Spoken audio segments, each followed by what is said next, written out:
Entonces, ese era mi problema, que me tocó mi primer choque cultural. Esa es otra cosa muy importante. Y la regla 5.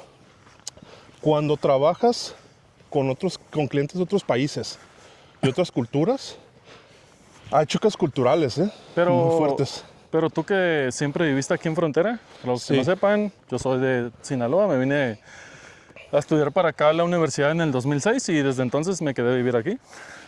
Entonces me imagino que para ti era un poco más cotidiano el convivir con con, personas con americanas. americanos sí, porque yo tengo aquí desde el 89. Yo nací en el 87 en la Ciudad de México, Oh, pero por el trabajo de mi papá, por Cable Más, nos venimos a trabajar a Tijuana porque lo asignaron a esta zona. Entonces vinimos desde el 89, no aquí. A mí me tocaron las lluvias de 93, yo sí me acuerdo de eso. Eh, y el chiste es que sí, o sea, yo estaba más acostumbrado al inglés, a la cultura americana, a muchas cosas, pero aún así eh, eran choques muy fuertes culturales porque te tocaba hablar con gente, o sea, Estados Unidos, cuando la gente habla de Estados Unidos, dice, no, pues Estados Unidos es como que siempre les digo, tres ciudades de Estados Unidos, por ejemplo. ¿Qué son las primeras que te ocurren? San Diego, Los Ángeles y San Francisco. Ok, entonces, eso es porque estás de este lado. Sí. Pero, por ejemplo, si estás del lado oeste, puedes decir, no, pues, si estamos en el lado oeste, puedes decir Nueva York, una ciudad de Nueva York, no es una, Nueva Jersey. Por ejemplo, el Distrito de Colombia, no, Washington, D.C., puede decir Topeka, ¿no? En Kansas. Puedes decir Chicago, en Illinois. O sea, hay un montón de ciudades en Estados Unidos muy grandes y son una cultura muy, muy diversa. Aunque la gente diga, es que no tienen cultura, no, es que sí tienen. Es que sí es cierto porque nosotros, bueno, por ejemplo, en mi caso, que vivimos aquí en Tijuana, la frontera con California, las personas de California sí son muy diferentes en Sí, actitud, en cultura, a una persona que está más al norte, al oeste. sí, sí, al este. Y no es también, tampoco es la misma platicar con alguno de ellos que te lo topes en la calle, a que te lo encuentres ya en algo, un ambiente laboral, pues Sí. ahí sí va a ser muy diferente. Exactamente, o sea, a mí me tocó, por ejemplo, en Verizon me tocó, pues, congeniar con muchísima gente, muchísima gente. Me tocó escuchar diferentes acentos. Me ayudó muchísimo a pulir mi inglés, eso sí, muchísimo a pulirlo, porque según yo hablaba inglés bien, no, ya cuando empecé a trabajar ahí, No te entiendo. o sea, me entendían, pero me costaba trabajo a mí, o sea, de hecho se me cerraba la garganta del esfuerzo que hacía para poder hablar inglés. Oh, Y así fue yendo, así fue yendo, así fue yendo. Entonces, mejoré mi capacidad técnica en cuestión de sistemas y mi inglés. Y eso eventualmente es otra regla también muy importante, la regla 6. A veces, porque hay mucha gente que dice, no, es que las amistades de trabajo no son amistades. Les voy a decir una cosa. sí son. Dos de mis mejores amigos son de Telvista. Ya tenemos 20 años de conocernos los dos. Los tres más bien, ¿no? Y ellos me han ayudado a conseguir trabajos. Ellos me han ayudado con un montón de cosas. Entonces, sí importa, sí vale la pena, ¿no? Y siempre y cuando vean por el uno por el otro, Por el bien común. exactamente. Entonces, uno de ellos, Alejandro, me ayudó a conseguir mi primer trabajo, porque yo, después de que salimos tal vista, es porque ya estábamos hartos, la verdad. Ya estábamos muy cansados. El burnout es real. No, O sea, sí. la palabra burnout sí es real, sí existe. Yo no sabía qué era, pero pues tenía. Y otros detalles por ahí que pasaron, que hasta tengo un correo por ahí todavía guardado de algo que dijeron una vez, que dije yo, wow, ok. Pero me fui yo a trabajar a otro call center, que me dijeron, ¿sabes qué es este otro call center? Enfrente de, ¿cómo se llama? Del Secut, ¿no? Ahí donde estaba una estación de radio arriba del edificio. Entonces me fui a trabajar ahí en lo que era OSI, se llamaba la empresa. Nuevamente, OSI es una empresa de collection, se llama, que es para cuando cobran cuentas ya vencidas y todo, ¿no? Pero tienen un nuevo cliente, estos están creciendo mucho y crecieron un montón, ¿eh? Eventualmente, tienen como 200 personas, así se los pongo. Pero el nombre OSI, 10 años después de que yo trabajé ahí, me lo volví a topar en otra empresa cuando estuve trabajando, que ya no existía OSI, por cierto, ya había desaparecido. Entonces digo, la vida da muchas vueltas, ¿eh? Da muchísimas vueltas. Pero en fin, Eso es muy cierto. Sorry que te interrumpa, sí, sí, pero es algo que a mí también me pasa y, por ejemplo, yo en todos los trabajos que he tenido, pues he hecho compas que digo yo, no, este es compa para toda la vida, pero lamentablemente a veces no les hablo, ellos no me hablan, o sea, perdemos comunicaciones Sí, sí. totalmente. Te lo topas en otro trabajo 5, 6, 7 años después y por lo menos para mí es como si te hubiera visto ayer, o sea, es como que te hablo bien y todo y me cae súper bien y seguimos cotorreando como si el tiempo no hubiera pasado, pero es algo que a mí me pasa y la verdad no es por mala onda de que no quiera hablarles o me calla gordo y no le quiero hablar, no, simplemente como que cambias de empresa y pues pasas 6, 8, 10 horas diarias, hasta más con el tiempo extra en esa empresa y luego llegas a tu casa y con la familia, entonces La vida continúa. como que se pierde ese lazo que tenías cuando estabas en la empresa, Sí. pero no significa que si te topo en la calle no te voy a hablar o si me hablas, me mandas un mensaje o algo no te va a contestar, para nada. Sí. Yo hasta los que eran mis amigos en la universidad, que me hablen y todo, yo la verdad no es por que no los considerara mis amigos o no los considere todavía. A mí me pueden hablar y yo voy a hablarles como si no hubiera pasado el tiempo. Pero no sé, como que me da pena después de cierto tiempo el hablarles, como que digo, ay, pues ya no le hablé en 5 años, a lo mejor ya ni me va a querer hablar o algo. Pero se siente bien cuando te topas a alguien que no viste por mucho tiempo y que empiezas a hablar como si no hubiera pasado el tiempo. Sí. Entonces, pues como dice Vicente, traten de que esa amistad que ya obtuvieron ahí, que no se pierda por el paso del tiempo, por el cambio Sí. de trabajo. Son pocos con los que todavía sigo hablando de otros trabajos, pero créanme que cualquiera de amigos de ex trabajos que me hablen, yo les voy a hablar como si no hubiera pasado el tiempo. Sí, eso es, por eso le digo, o sea, es importante porque te ayuda de muchas maneras, ¿no? Y aparte, pues son amigos, son, ya digo, o sea, después de 20 años, pues ya, ¿no? Como que ya dices, pues sí, ya, puedes decir hasta que son mejores amigos, ¿no? Ya en ese punto, los mejores amigos, ya toda la vida, ¿no? Entonces, siempre fíjense en eso, porque les digo, o sea, yo me fui a ese call center, yo jalé a Alejandro, estuvimos trabajando ahí un rato, nos salimos también porque estaba medio raro la situación. Y eventualmente Alejandro, curioso, en el 2008 pasaron muchas cosas. Aquí en Tijuana pasaron 2 cosas muy importantes. Una fue la recesión económica de Estados Unidos, que nos pegó a todos. Sí. Pasaron otras cosas. 2 cosas nada más. Pasaron 2 cosas. La segunda, la pues, recesión y la segunda, pues ya los que viven en Tijuana ya saben. Sí, exactamente. La segunda, pues ustedes la buscan, ¿no? Ahí que vean qué es. Pero el punto fue de que ya para finales de 2008, ya había trabajado en otros trabajos menores. Había yo arreglado computadoras. Lo otro que hacía era que iba a buscar computadoras viejas, ya que había dejado de trabajar. O sea, en 2007 ya dejé de trabajar en diciembre, ¿no? Al 2008 estuve trabajando para un periódico pequeño. Estuve trabajando para un vato que ya no recuerdo su nombre, ni el nombre, no, el nombre de la empresa creo que era Syscom. Quién sabe si existe todavía. Y Syscom, si todavía existes, manda un comentario. con Octavio, que era el dueño. Y estuve trabajando yo por mi cuenta. Yo iba y buscaba en los sobre ruedas, por ejemplo, en el mercado de todos, en el que eran las carpas viejas, en tiendas de computadoras, porque antes había muchas tiendas para computadoras por todos lados. Andaba yo buscando computadoras viejas. Sí. Y lo que hacía es que les decía, hey, ¿qué onda? Me lo llevo. Me lo llevaba como si fuera basura. Sí, que no prenden. Ajá. Está el CPU ahí. Y es que para ese tiempo muchas computadoras decían, no, pues sabes que ya no se le puede sacar nada, ¿no? Pero lo que yo hacía es que yo las arreglaba y le ponía lo mejor que tenía ahí, porque ya mi esposa Windows, por eso después me el recriminaba, Office. porque tenía yo un ¿Le basural de vendiste una? cosas. Ah, ok. Tenía un basural de cosas ahí. No, hombre, vendí un montón de computadoras, vendí un montón. El problema era que se me quedaron un montón de partes y piezas Ya. Entonces tenía yo una caja llena de cosas que eventualmente todo eso lo tuve que traer porque dije, sí, ya de plano, ya después de... Ya está obsoleto. Sí, ya después de 15 años, porque ya no lo puedo usar, ¿verdad? Y lo dejé ir, todo eso. Pero en su tiempo todo eso se usó y no, hombre. No, le instalas Linux y vuela otra vez. No, claro, pues sí. Pero nadie lo usa. Pero pues ya son computadoras. O sea, ya no tengo yo el hardware, pues. Sí, sí. Ya nada más tengo las partes. Entonces por eso dije, ¿sabes qué? Ya. Todo eso ya se dejó por la paz. Y pues me ayudó de cierta manera también a aprender ciertas cosas de sistemas. Ya en ese tiempo ya estaba yo usando Linux. Ya aprendía yo, ya le movía más. Me habló Alejandro un día y me dijo, ¿sabes qué?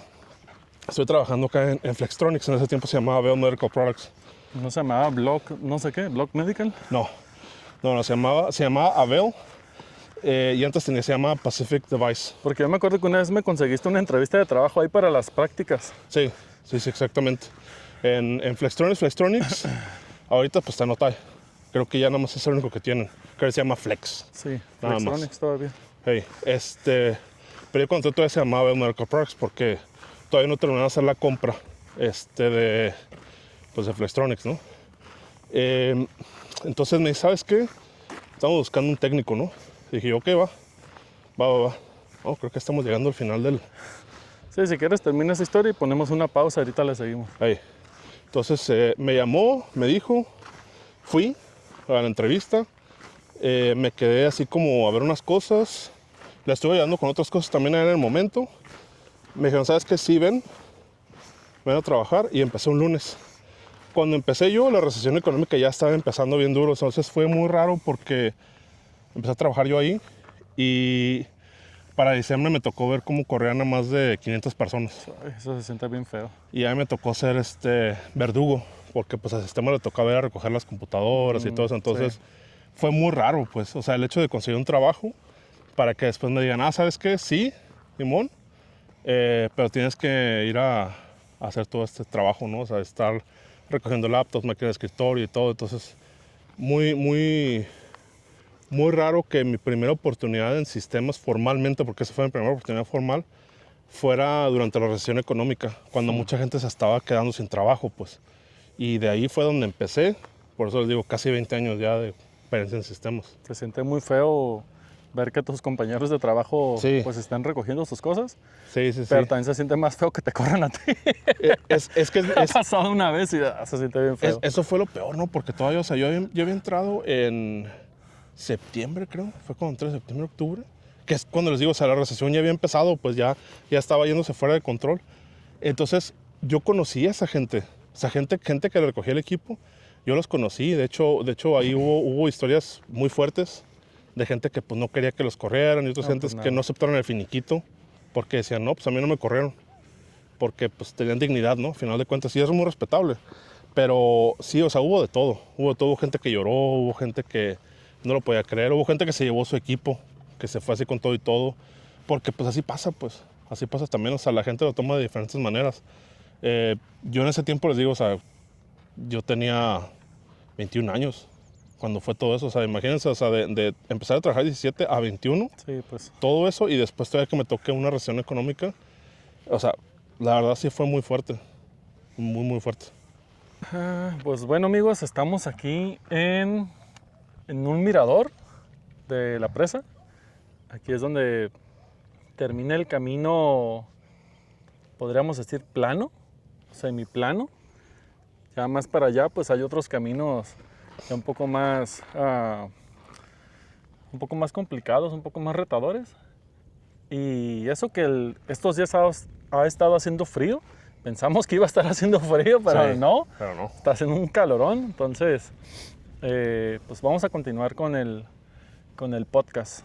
Nada más para referencia, cuando llegamos estábamos a 12 grados, según ahorita estamos a no sé cuántos grados, ¿no? A 21 grados estamos. 21, yo siento como si estuviéramos como a 27. O sea, como en una hora tantito subió 8 grados. O sea, se siente bastante. Sí, se siente machín. Y la más por el viento nos está ayudando. Sí. Pero ya por eso me quité la chamarra, porque dije, ya estuvo, ya vengo nadando en sudor, entonces, olvídenlo. Pero, entonces continuamos. Bueno, entonces decía que, pues yo pues empecé a trabajar ahí en 2008, ¿no? Ya durante la recesión económica. Para los que no les tocó la recesión económica, En Tijuana los pegó muy duro, muy duro. Los pegó muy feo. En el sector maquilador, en el sector turístico también nos pegó durísimo. Pues es que cae como en pirámide porque eh, como le pegó muy fuerte a Estados Unidos, Sí, nosotros somos una extensión de Estados Unidos. sí, sí. Si Toda algo la le- frontera es una extensión, ajá. Si algo le pega a Estados Unidos, nos pega a nosotros. Sí, entonces eso me acuerdo mucho porque, o sea, yo tenía trabajo asegurado, ¿por qué? Porque Abel o Flextronics ya, yo estaba en la división de producto médico. En Tijuana, antes, como un contexto que a lo mejor mucha gente no sabe, a Tijuana en un punto le decían ciudad televisión, porque aquí se hacían todas las televisiones del mundo. Y historia curiosa, una vez checando unos monitores que tenemos ahí guardados, eso se llama un cliente desde Massachusetts, desde Boston. Y resulta que cuando voy viendo, tiene una etiqueta pues, de producción, como todas las cosas, ¿no? Y se manufacturó en Tijuana, Baja California. Y yo dije, o sea, esto salió de aquí de Tijuana, de alguna parte de aquí, quién sabe dónde, ¿verdad? Salió hasta Boston y regresó a Tijuana. Me recuerda mucho un chiste de Polo Polo, no lo voy a contar porque es muy grosero. Pero, o sea, dice, lo hacen aquí, o sea, lo hacen aquí, ya le ponen la etiqueta y ya en lugar de valer 500 pesos ya vale $1000. Y si después no lo quieren vender a nosotros. Es lo mismo, aquí se manufacturaba todo eso. Mi suegro, de hecho, trabajó mucho tiempo también en Samsung, si no me equivoco. Entonces a él también le tocó ver todo ese proceso cuando todavía hacían el cinescopio y todas esas cosas, ¿no?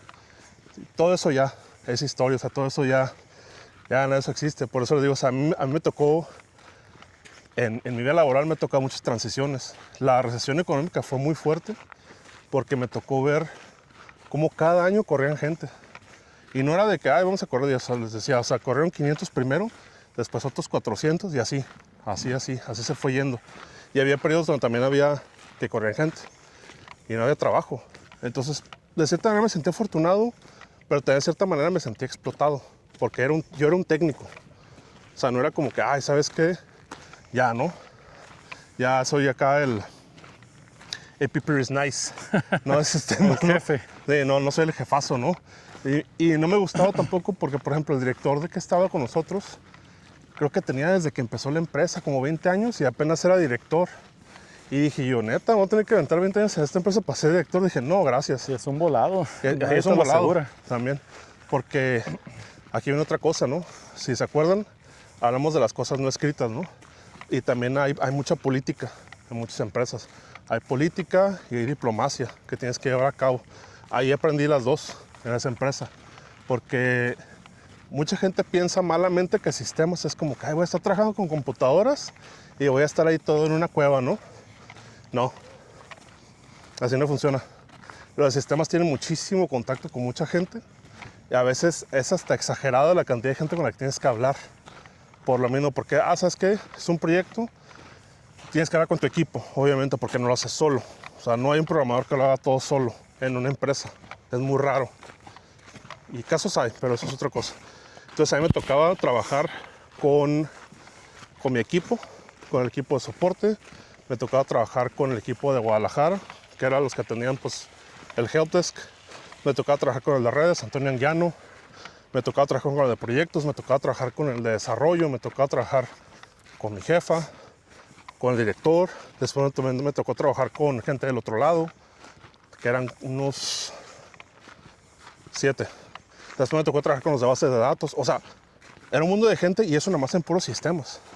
Ahora, yo le daba soporte a 3 naves industriales y eran como 800 usuarios más o menos, 600 usuarios, 600, 800 usuarios. Porque a veces me tocaba todavía darle soporte un poquito más a la tarde-noche, ¿no? Entonces, ahí sí me di cuenta de algo muy importante. Mi experiencia en call center me ayudó mucho a la parte de atención al cliente, ya para cuando llegué a trabajar algo así. Porque es tanto la empatía como saber darle prioridad a las cosas, porque eso es otra cosa importante. Cuando a mí me dejaron ese trabajo, yo reemplazaba a alguien que lo estaban transicionando a otro puesto, Okay. que es algo que habíamos hablado de etiquetado. Los Sí. que trabajan en maquiladora saben a lo que me refiero cuando hablo de etiquetado. Es todo un tema, es muy grande y complicado Sí. también. Y me llegué a meter en eso y muchas cosas, pero esa parte también. porque eso es lo que me decía mi jefa, Wendy. Me decía, Vicente, pregunta a la gente pues, qué es lo que hace, ¿no? Cómo funciona su proceso, cómo hacen las cosas, para que tú entiendas, o sea, cuando lo vas a arreglar, para que entiendas por qué lo estás arreglando. Sí, es que en el etiquetado, mucha gente dice, es una etiquetita, ¿eso qué?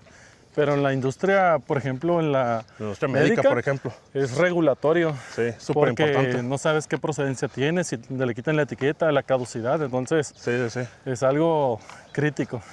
Ahí les va algo muy importante que yo me acuerdo para que vean, o sea, cómo me llegué a meter en los procesos. O sea, uno de los productos que hacíamos era un catéter. Entonces, el catéter es un producto médico desechable.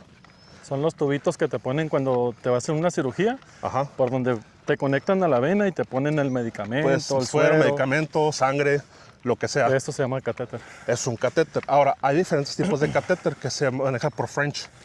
4 French, 5 French, 6, 7, 8 y bla, bla. Y hay otros especiales también. Incluso en medidas japonesas, que son más cortos. Y para niños también, que no me gusta mucho eso, me da mucha cosa. Sí. Los de niños. Pero el punto es de que los catéteres, les digo, son desechables, al final de cuentas, ¿no? Pero el proceso cuando se hacía era súper artesanal, súper artesanal.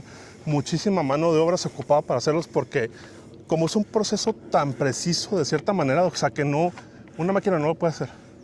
Es muy caro ponerse una máquina a hacer eso. Sí puede y me tocó que se estaba empezando a hacer, pero es muy difícil porque son partes plásticas que son muy difíciles de controlar. Sí, pero sí se puede y lo más seguro es que en un futuro cercano sí, pero en ese tiempo... En ese tiempo ¿en qué año estamos hablando? Estamos hablando de 2008. 2008, ok. Sí, entonces, por ejemplo, en de producción, nada más, tenía como entre 30 personas, 20, 30 personas, ¿no? De principio a fin, nada más para aclarar, ¿no? Entonces, mucha mano de obra que se ocupaba, que era muy artesanal. No era lento el proceso, o sea, hasta eso la gente trabajaba muy rápido. Y sí había espacio para falla, como todo, ¿no? Sí. Y había máquinas para ciertas cosas, pero yo pienso que como el 80-70% del proceso era manual. Todo lo demás pues ya era, pues sí, equipos que escaneaban y todo, pero a ver, va lo importante. Como decía Ricardo, ¿no? O sea, en la empresa médica, en el ISO 13485, hasta eso me decía Ricardo. Ajá, buena memoria. Para que veas. Muy buena memoria. En el ISO 13485 te habla acerca de ese punto, o sea, de que todo tiene que ser rastreable.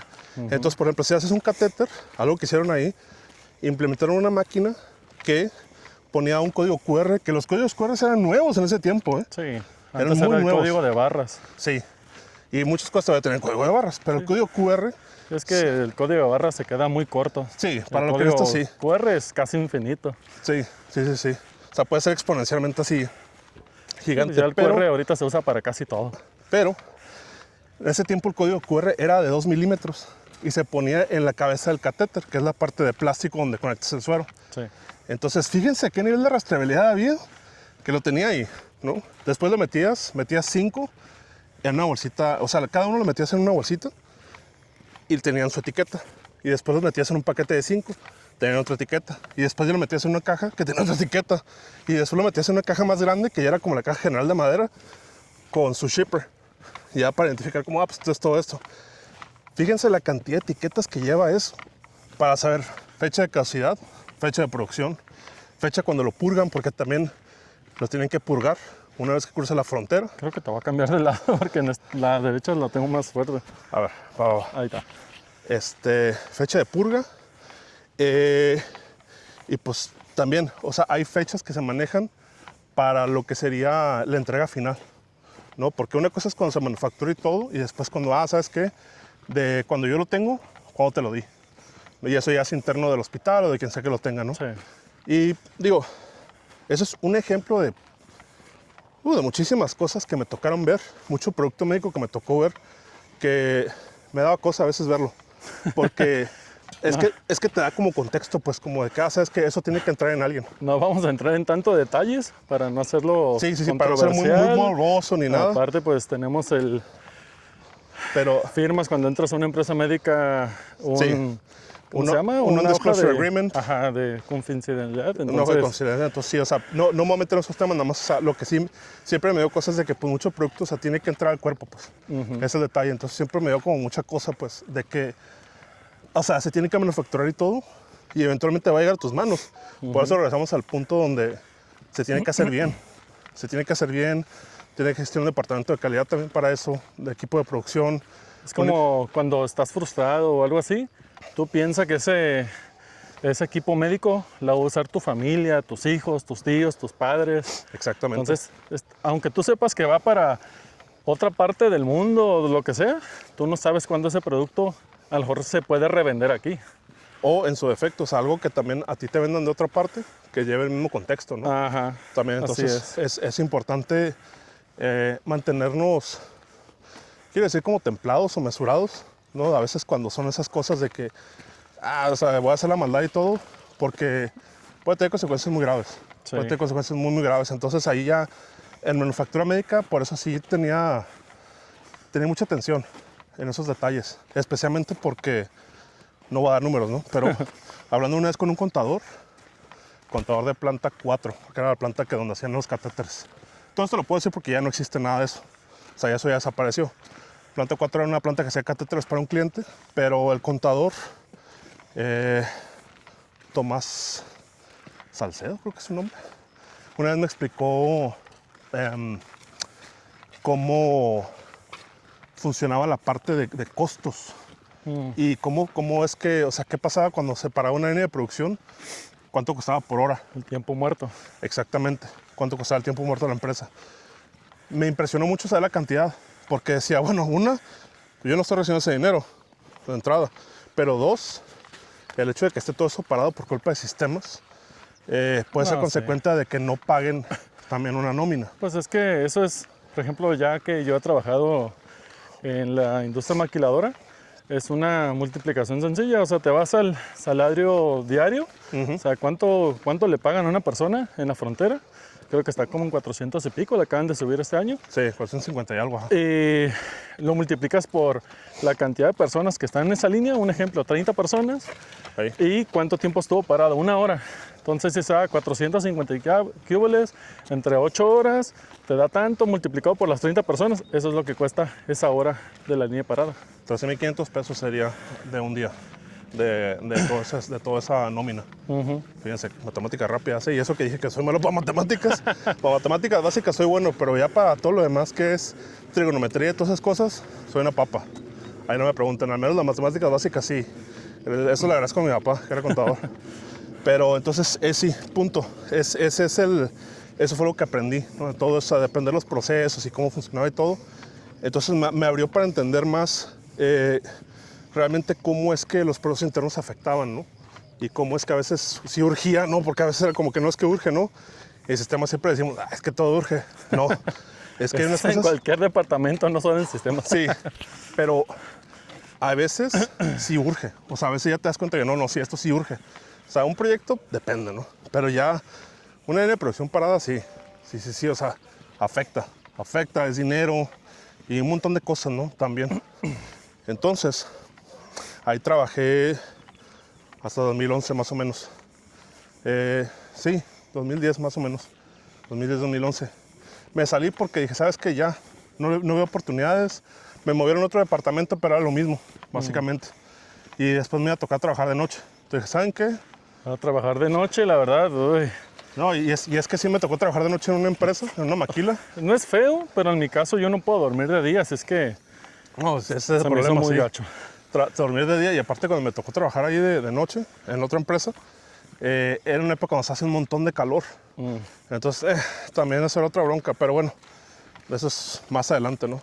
Aquí el punto es de que me salí, me fui a trabajar a una escuela, no voy a decir el nombre, acabamos mal, ahí, es lo único que puedo decir. Muy raro lugar, muy raras las cosas, no hice nada realmente, ahí, o sea, no pasó nada. Y me decidí en ese tiempo, ya cuando estaba en Flextronics, estaba viendo estudiar algo, porque dije, ¿sabes qué? Quiero estudiar, ¿no? O sea, hasta ese momento, 2010, 2011, Sí, ya habías trabajado por varios años. Sí. años, pero tenías trunca la universidad. No, tenía solo trunca saliste de la prepa. Ajá, tenía trunca la prepa. Ah, ok, y eventualmente arreglé eso. Ya me fui yo a estudiar aparte y ya terminé todo eso. Así, bien, como Dios me dio a entender, ¿eh? También acá la prepa la acabé bien horrible. Así, cuando te dan la opción de que hacer famoso examen que puedes hacer. Ah, que ya sí. sabes que sácalo. Ya salí, ya ni me acuerdo con cuánto salí, creo que salí con 80, algo así. Y dije yo, bueno, pues ya, lo que saque, ¿no? 8 Sí. puntos y algo, no sé. Y dije, bueno, pues vamos a ver la universidad, ¿no? Pero ya habiendo trabajado en sistemas, dije, ¿sabes qué? No quiero estudiar sistemas porque ahora es una historia bien estúpida. No quería estudiar sistemas porque involucraba lo de matemáticas que les había comentado. Y ya tenía amigos que estaban estudiando ahí que me decían que sí, las matemáticas sí importaban. Que no era como que no, sí O sea, sí importa. sirven para algo. Sí. Te dije, no, dije, pues es que no tiene caso, pues. O sea, voy a reprobar y no quiero eso. Entonces, yo siempre he tenido un interés por la historia. Y de hecho me debatí entre historia y filosofía a estudiar. Pero me metí historia. Siempre me ha gustado la historia. Y lo busqué. Ya cuando lo busqué ya habían cerrado la convocatoria y todo. Y ya después lo hice. Entonces yo empecé en el 2011. Yo empecé en el segundo semestre. Empecé mi carrera. ¿Cómo te brincaste el primero? No, lo que pasa es que el primer semestre lo hice en lo que sería el segundo semestre del año, pues. Ah, ok. Porque ya cuando quería hacerlo, o sea, si no hubiera empezado, bueno, hay otro detalle. En humanidades en ese tiempo, nada más se podía empezar, creo que en el segundo semestre, algo así, porque no había suficientes alumnos. Sí, o sea, imagínense, yo cuando entré a etapa básica, éramos 50 y tantos, ¿no? Y nos decía un profesor, no, son la clase más grande que he tenido. Y dije yo, no sé si eso es bueno o malo, porque ya cuando nos separaron, éramos 14 de historia. Y eso que los historias son como que Muy contados. Muy contados, pero Es sí era como como- que sí éramos grandes, o sea, éramos un Como grupo los grande. ingenieros químicos en la también. carrera, que de industrial, no sé, 40, de computación, 30, de químico, 6, 8. Sí.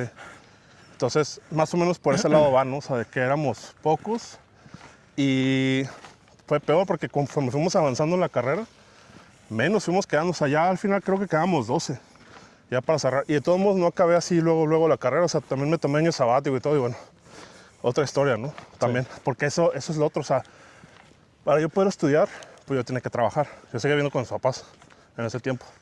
Entonces también yo ya estaba pagando ciertas cosas, Sí. ¿no? Para ese punto. Y dije, ok, ahora tengo que yo voy a trabajar para mí. Vendí varias cosas. De hecho, vendí un montón de cosas.